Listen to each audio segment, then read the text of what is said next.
தென்னாடுடைய சிவனே போற்றி, எந்நாட்டவர்க்கும் இறைவா போற்றி. நேயர்கள் எல்லாருக்கும் வணக்கம். சனிப்பெயர்ச்சி முடிஞ்சிருச்சு, குரு பயிற்சி வரப்போகுது, ராகு கேது பயிற்சி வரப்போகுது. அப்ப சனி பயிற்சி ஒரு நிலையை கொடுக்குது, குரு பயிற்சி ஒரு நிலையை கொடுக்குது, ராகு கேது பயிற்சி ஒரு நிலையை கொடுக்குது. சனி தன்னோட பார்வையால ஒண்ணு செய்ய போறார், குரு தன்னோட பார்வையால ஒண்ணு செய்ய போறார். இப்படி 4 வருட கிரகங்களும் பயிற்சி அப்படிங்கிறது அடுத்தடுத்து அடையறதால உங்களோட ராசிக்கு என்ன நடக்க போகுது, உங்களோட வீட்டுல உள்ளவர்களுடைய ராசிக்கு என்ன நடக்க போகுது அப்படிங்கறது எல்லாத்தையுமே ரொம்ப துல்லியமா கணிச்சு உங்களுக்கு கொடுக்குறேன். இதை வச்சு நீங்க என்னென்னலாம் செய்யலாம். இப்ப பிள்ளைகளோட ராசிக்கு பிள்ளைகள் படிக்கலாமா, உயர்கல்விக்கு போலாமா, வேலைக்கு போலாமா, திருமணம் செய்யலாமா, அது மாதிரி வீட்டுல இருக்கக்கூடிய யாரா இருந்தாலும் அவர்களோட ராசிக்கு என்ன செய்யலாம், என்ன செய்யக்கூடாது அப்படிங்கிறத இந்த ஒரு வீடியோலயே நீங்க பாத்துக்கலாம். இதுல சனி பயிற்சி, குரு பயிற்சி, ராகு கேது பயிற்சி இவர்களோட பார்வைக்கு உண்டான பலன்கள் எல்லாத்தையுமே உங்களுக்கு கொடுக்குறேன்.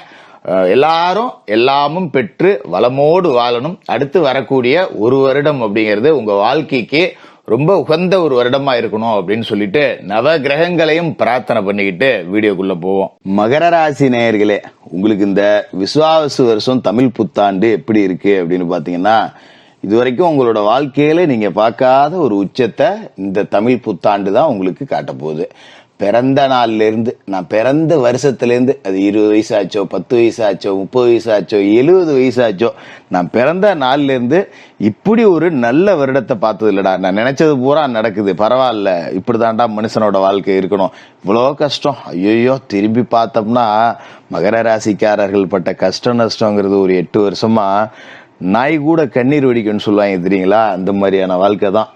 இவெல்லாம் எங்கடா உருப்பட போறான் அப்படின்னு நம்மளை சுத்தி உள்ளவங்க எல்லாம் நினைச்சாங்க பாத்தீங்களா. அவங்க முன்னாடி பூரா நம்ம போய் கார்ல இறங்குவோம் பாருங்க, அப்போ ஒரு கௌரவம் நமக்கு கிடைக்கும். என்னெல்லாம் எவ்வளவு பாடுபடுத்துனீங்க, எவ்வளவு குறைச்சு மதிப்பிட்டீங்க, எவ்வளவு பேர் என்னை எதிர்த்து பார்த்தீங்க, எவ்வளவு பேர் முதுகுல குத்துனீங்க, எவ்வளவு பேர் என்னை ஏளனமா நினைச்சீங்க, கடன் இருந்ததுங்கிறதால, காசு இல்லைங்கிறதால என்னை எவ்வளவு சீப்பா எடை போட்டீங்க, கடவுள்னு ஒருத்தன் இருக்கான்டா அப்படின்னு கௌரவமா போய் இறங்குவோம் பாருங்க. அந்த ஒரு நாள் வந்துருச்சு அப்படின்னு சொல்லலாங்க. விசுவாச வருஷம் தமிழ் புத்தாண்டு பிறக்கும் போதே உங்களுக்கு 7.5 சனி அப்படிங்கிறது முற்று முதலுமா முடியுது. சனி பகவான் உங்களோட ராசிக்கு 3வது வீட்டுல இருக்கார். அப்பா சகாய சனி, எப்படி சகாயம் பண்ண போற சனி அப்படிங்கிறவரு. குரு கொடுத்தா சனி தடுப்பார், ராகு கொடுத்தா சனி தடுப்பார், கேது கொடுத்தா சனி தடுப்பார். நவ கிரகத்துல யார் கொடுத்தாலும் சனி தடுப்பார். ஆனா சனி கொடுத்தா தடுக்கிறதுக்கு நவ கிரகங்கள்ல எந்த கிரகங்களாலையும் முடியாது. அப்படிப்பட்ட யாராலும் தடுக்க முடியாத சனி பகவான் கொடுக்கணும்னு முடிவு பண்ணிட்டார் அப்படின்னா எப்படி கொடுப்பார் அப்படிங்கறத நீங்க முடிவு பண்ணுவீங்க. அற்புதமான யோகம், நினைச்சதெல்லாம் நடக்கும். அதாவது பொதுவாகவே மகர ராசிக்காரர்களோட வாழ்க்கை அப்படிங்கறதே பிற்பகுதி வாழ்க்கை தான். 36 வயசுக்கு மேலதான்டா என் வாழ்க்கையில ஒரு ஒளி விளக்கே தெரிஞ்சுது அப்படின்னு நிறைய பேர் சொல்ல கேள்விப்பட்டிருப்போம். ஆனா இப்ப இந்த 43 வயசுல இருக்கிறவங்க எல்லாம் பாத்தீங்கன்னா படாத கஷ்டமா இருக்கும். என்ன 36 வயசுக்கு மேல நல்லா இருப்பேன்னாங்க, 36க்கு மேலதான் ரொம்ப பாடுபடுறேன் அப்படிங்கிற இருக்கும். என்ன காரணம் அப்படின்னா, அந்த 36ல கடைசியா 7.5ல மாட்டிக்கிட்டீங்க நீங்க. அப்ப 36 ஒரு 7.5 பாத்தீங்கன்னா 43 கடந்தாச்சு. அப்ப நமக்கு இன்னும் லேட் ஆகுது போல இருக்கே அப்படிங்கிற மாதிரி இருந்தது இல்லையா. இனிமே நீங்க நினைச்சதெல்லாம் நடக்கும். குறிப்பா மகர ராசிக்காரர்கள் பொதுவாவே திறமைசாலியா இருப்பாங்க. ஏதாவது ஒரு ரூபத்துல திறமை இருக்கும். ஒரு பேச்சு திறமை, எழுத்து திறமை அப்படிங்கிறது ஏதாவது ஒண்ணு இருக்கும். பெரும்பகுதி மகர ராசிக்காரர்களுக்கு கல்வி அறிவை விட, படிப்பறிவை விட பட்டறிவு அப்படிங்கறதுதான் பெருசா இருக்கும். படிச்சவனையே 10 பேரை வேலைக்கு வச்சுக்கிட்டு பட்டறிவால வேலை வாங்கக்கூடிய அந்த பாக்கியம் இந்த விசுவாச வருஷம் தமிழ் புத்தாண்டுல உங்களுக்கு கிடைக்கும். எனக்கு ஒரு வாய்ப்பு கிடைச்சா போதும், தட்டி தூக்கிடுவேன் அப்படின்னு நினைக்கிறவங்க எல்லாம் தாராளமா உங்களுக்கான வருஷம் ஆட்டத்தை ஆரம்பிங்க அப்படின்னு கண்ணை மூடிக்கிட்டு சொல்லலாம். அப்படி ஒரு அமைப்பு சனி பகவான் உங்களுக்கு கொடுப்பாரு. இருந்தாலும் 3வது வீட்டுக்கு சனி போறார் அப்படிங்கும் போது இளைய சகோதர ஸ்தானம் அப்படிங்கிறதையும் நாம பார்க்கணும்.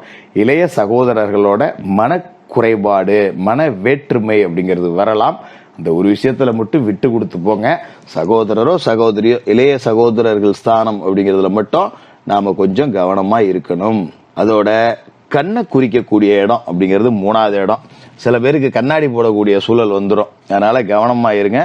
ஏன்னா கண் சார்ந்த பிரச்சனைகள் வரலாம். வெள்ளெழுத்து பிரச்சனை, அந்த ஒற்றை தலைவலியால கண்ணாடி போடுறது, ஏதாவது தூசு தும்பட்டை வந்தது, பூச்சி அடிச்சிருச்சு, வண்டி வாகனத்துல போகும்போதெல்லாம் கொஞ்சம் கண்ணாடி போட்டுங்க, இல்ல தலைக்கவசம் போட்டுங்க. கண்ணை மட்டும் கொஞ்சம் பாதுகாக்கணும், அதுல மட்டும் கவனமா இருங்க. இந்த வருஷம் புறங்கி 31 சித்திரை 31 குரு பெயர்ச்சி நடக்குது. குரு பகவான் உங்களோட ராசிக்கு 5வது வீட்டுல இருந்து 6வது வீட்டுக்கு போறாரு. 5ல குரு இருந்தாருன்னா அற்புதமான இடம் தான், இது வரைக்கும் இருந்த இடமோ. 6க்கு போறாரு, பிரச்சனையா நீங்க நினைக்கலாம். 6ல் குரு, ஊரில் பகை. அப்ப ஊர் பகையை சம்பாதிக்க வேண்டியது வருமா? வரும். ஆனா ஊர் பகையெல்லாம் சம்பாரிச்சு ஊரை எல்லாத்தையும் ஜெயிச்சு நான் தாண்டா ராஜான்னு நீங்க நிக்க போறீங்க. ஏன்னா குரு யாருன்னு பாத்தீங்கன்னா உங்களோட ராசிக்கு 12வது வீட்டுக்கும் 3வது வீட்டுக்கும் அதிபதி. 12க்கு அதிபதி 6க்கு போறாரு அப்படின்னா அது விபரீத ராஜயோகம். 3வது இடத்துக்கும் அவர் தான் அதிபதி, மறைவுஸ்தானத்துக்கும். அப்படிங்கிறப்ப இது விபரீத சக்கரவர்த்தி யோகம். அப்ப குரு 6க்கு போறதால இந்த ஊர்ல இருக்க பகையெல்லாம் வருது பாத்தீங்களா, எல்லாத்தையும் அடிச்சு மூளைக்கு ஒருத்தனா விட்டெறிஞ்சிட்டு நான் தாண்டா ராஜா அப்படின்னு சொல்லிட்டு ஒரு உங்களோட ராஜ பாட்டையை தொடங்கக்கூடிய நேரம் அப்படின்னு இதை நாம சொல்லலாம். அப்படி ஒரு அற்புதமான யோக பலன்கள் அப்படிங்கிறது உங்களுக்கு கிடைக்குது. அதோட குரு பகவானோட அருள் பார்வை அப்படின்னு பாத்தீங்கன்னா 10, 12, 2 இந்த வீட்டுல எல்லாம் விழுது. 10ஆம் இடம் அப்படிங்கிறது தொழில்ஸ்தானம் அப்படிங்கறதால தொழில் ரீதியா நீங்க என்ன முடிவு எடுத்தாலும் சரி, சீரியஸா சொல்றேன், உங்களை சும்மா முகத்தை புகழணும் அப்படிங்கிறதுக்காக சொல்லல, ஆறுதலுக்காகவும் தேர்தலுக்காகவும் சொல்லல.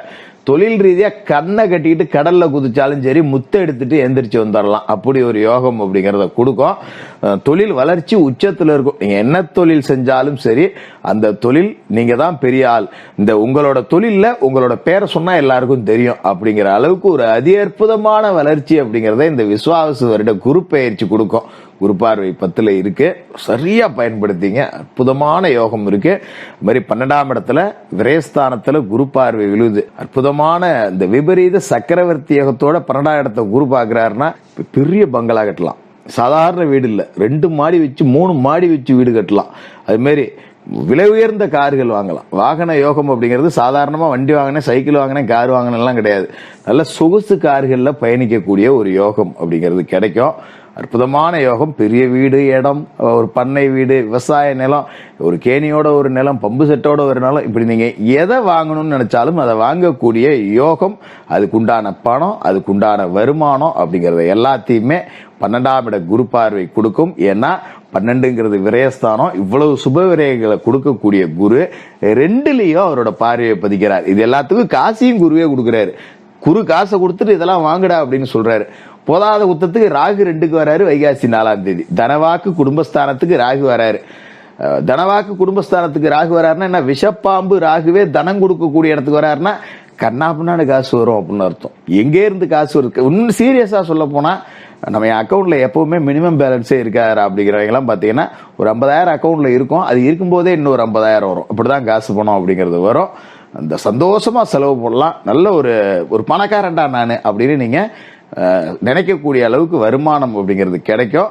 2ஆம் இடத்துல ராகு வராரு அப்படின்னா தனவாக்கு குடும்பஸ்தானம். குடும்பத்துல பிரச்சனையை கொடுப்பார், குடும்பத்துல பிரிவினையை கொடுப்பார் அப்படின்னு சில பேர் சொல்லுவாங்க. அது உண்மை இல்லை. ஏன்னா 2ஆம் இடத்துக்கு ராகு வரும்போது உங்களோட ராசியை பொறுத்த வரைக்கும் குரு பார்வையோட தான் வராரு. குரு பார்வையும் கும்பராசியில விழப்போகுது. அப்ப ராகு புனிதப்பட்டு போறார். இப்ப குடும்ப வளர்ச்சி அப்படிங்கிறது நல்லா இருக்கும், ஒற்றுமை ரொம்ப நல்லா இருக்கும். சில பேர் குடும்பத்தை விட்டு பிரிஞ்சிருந்து எங்கேயாவது வெளியூர்ல தான் வேலை செய்யற மாதிரி இருக்கும். தேறிக்கிட்டு வரும். சில பேர் இல்ல, பல பேருக்கு அப்படிதான் இருக்கும். ஏதோ ஒரு ரூபத்துல நீங்க வெளியூர்ல போய் வேலை செய்யலாம், வெளிநாடு போய் வேலை செய்யலாம். ஆக நீங்க பூர்வீகம் அப்படிங்கிற இடத்துல உட்காராம எங்கேயாவது போய் வேலை செஞ்சு காசு சம்பாதிச்சு காசு சேர்த்துக்கிட்டே இருப்பீங்க. ஊர்ல இடத்த வாங்கி போடுதான் எங்கேன்னு சம்பாதிச்சு அனுப்புறேன் அப்படிங்கிற அளவுக்கு தான் இருக்கும். அப்படி ஒரு மாற்றம் அப்படிங்கிறதும் உங்களுக்கு வரும். கேது அஷ்டமத்துல இருக்காரு அப்படிங்கும் போது உடம்பு விஷயத்துல மட்டும் கவனமா இருக்கணும். ஏன்னா தேக ஆரோக்கியத்துல பிரச்சனைகள் அப்படிங்கிறது கொடுக்கும். ஏன்னா காசு நிறைய வரும்போது நேரம் நல்லா இருக்குன்னு பணம் பணம் பணம் பணம் பணம் பணம் பணத்தை தேடி ஓடிக்கிட்டே இருப்பீங்க. நேரம் நல்லா இருக்கும் போதே காத்துள்ள போதே தூத்தி கொண்டா அப்படின்னு. ஆனா அப்பப்ப உடல் ஆரோக்கியத்திற்கும் முக்கியத்துவம் அப்படிங்கிறத கொடுக்கணும். இது மற்றபடி பெரிய பாதிப்புகள் எதுவும் இல்லாம உங்களோட வாழ்க்கையோட உச்சத்தை மகரத்தோட சிகரத்தை காட்டக்கூடிய வருஷமா இந்த விஸ்வாவசு தமிழ் புத்தாண்டு இருக்கும். உங்ககிட்ட கிடைக்கிற காசுக்கு உங்களோட இரக்க குணம் அப்படிங்கறத எப்பவுமே விட்டுறாதீங்க. ஏதாவது யாருக்காவது உதவி செஞ்சுக்கிட்டே இருங்க. உங்களை நாடி வர்றவங்களுக்கு உங்களால முடிஞ்ச உதவிகள் செய்யுங்க. உங்களோட வாழ்க்கையோட உச்சத்தை தொடக்கூடிய உங்களோட ராஜ பாட்டையை தொடங்கி வைக்கக்கூடிய வருடமா இந்த விஸ்வாவசு வருடம் தமிழ் புத்தாண்டு இருக்கும். மகர ராசிக்காரர்களுக்கு வாழ்த்துக்கள்.